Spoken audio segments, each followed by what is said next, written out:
Витен ребаланс на буџетот за кратење на непродуктивните трошоци и стратегија за справување со последиците од корона кризата, предложија од ВМРО ДПМНЕ.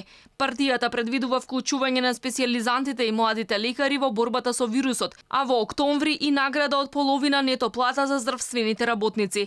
Планираат и бонус од 1 плата за вработените во градската општа болница 8 септември и инфективната клиника.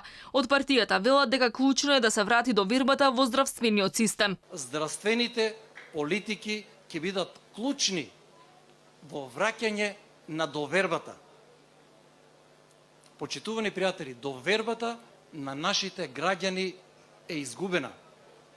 Ние не можеме да ги обвинуваме граѓаните за несоодветно јавно однесување во јавноста, за изгубена доверба. Тоа сето се базира на перцепцијата на нашите граѓани како работи владата и како испорачува. Награда од 20.000 денари треба да добијат и полицајците. Стратегијата содржи и мерки за помош на бизнисот и граѓаните. Партијата вети дека ќе се обиде да издействува повторно одложување на кредитите за граѓаните, како и можност за покривање на каматата за најзагрозените лица. Ке се зголемат сумите на владините платежни картички и ваучери за одење на одмор во македонските туристички центри. Предвидено е редовните студенти на државните универзитети да се ослободат од плаќање партиципација за предстојната учебна година. Доколку студентите не се вратат физички на факултетите, ќе се даваат 12.000 денари на најзагрозените за купување компјутери и лаптопи за следење на настава. Планирано и да се продолжи помошта за фирмите за исплата на плати.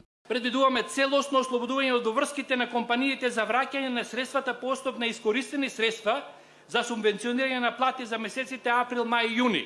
Продолжување на помошта за субвенционирање на плати за месеците јуни и јули со можност да се исплати таква помош и за август. Економски раст од најмалку 4% секоја година, пад на невработеноста по 10%, повисоки плати за минимум 25%, домашни и странски инвестиции од 4 милиарди евра за 4 години, ниски даноци. ВМРО ДПМНЕ ја презентираше предизборната програма за обнова на Македонија, која содржи над 1000 проекти за граѓаните.